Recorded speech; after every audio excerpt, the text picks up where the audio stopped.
Okay, I hope I'm ready. Heidi says to Klaus then, Klaus, ich habe Angst. I have fear. Angst, you'd say, well, maybe Angst in English. I have fear.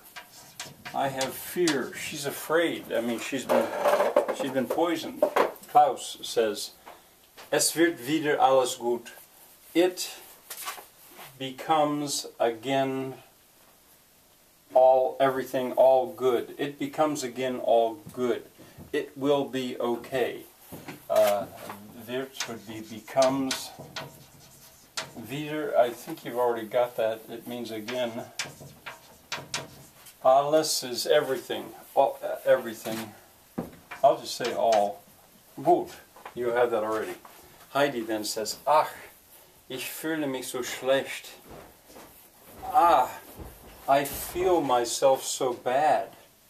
Well, fühle mich means, in English we would say, I feel so bad. I mean, she's in the hospital, she's really sick. We would just say, I feel bad. But in German it's got to be reflexive. You feel yourself. Now that seems pretty strange in English, to feel yourself. Do it actually to yourself. But that happens very often in other languages, that certain verbs are reflexive.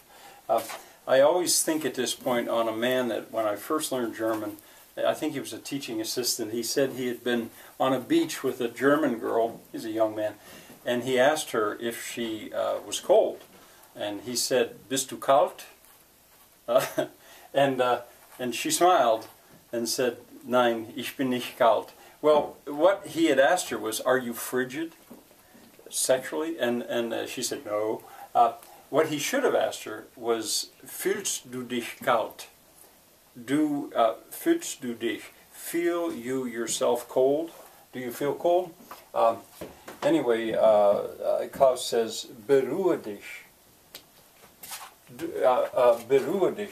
Be rest. Ruhe is the word here. Rest yourself. Calm yourself. And the be. There's a whole host of, or there's probably 10 or 15 German prepositions that are not prepositions, prefixes that I want to tell you about.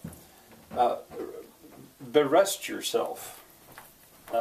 Berest you. Du solltest versuchen zu schlafen.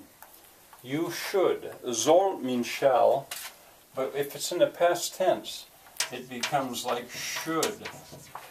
You should versuchen. Suchen means to search. Versuchen means to try.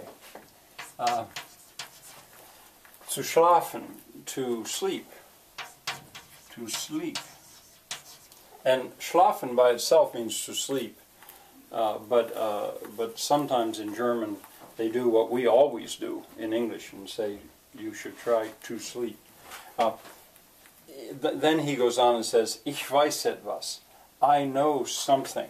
Maybe this is the first time that word has appeared. Etwas. I know something. Ich werde für dich etwas singen. I will for you something sing. I think you've got all these words.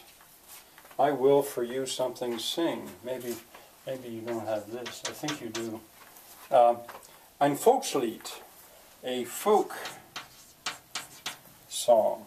Folk. Volkswagen. I never know how to say that in English. A Volkswagen. That automobile, it was for folk, for simple folk. Volkswagen. Volkslied. A folk song. Aber auch ein Kinderlied. But also a children's song. Kinderlied. Children's song.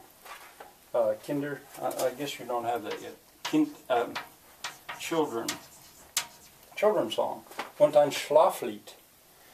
Sleep song. Now see, in English this would be a lullaby. A lullaby. And that's a neat word, lullaby. But look at the German. A sleep song. A song to make you sleep. Actually what you're going to hear is a vegan lied. A cradle song. Then he says, Schweige, Heidilein. Heidilein. Schweige. Schweige means hush, be quiet. A teacher might say that to a class. Schweige. Be still. Schweige. It's a command. Schweige. Heidi line. Now he has put this on the end.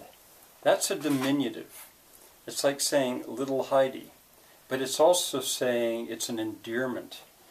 There are 2 or 3 endearments in German, and he's used an endearment with Heidi now. He cares for her, he likes her, so she's not just Heidi, she's Heidilein. All right, let me read this again, and then I'll go on to the song he's going to sing. Heidi says, Klaus, ich habe Angst. Angst, Klaus. Es wird wieder alles gut. Heidi, ach, ich fühle mich so schlecht. Klaus, beruhe dich. Du solltest versuchen zu schlafen. Ich weiß etwas. Ich werde für dich etwas singen. Ein Volkslied. Aber auch ein Kinderlied. Und ein Schlaflied. Schweige, Heidichen.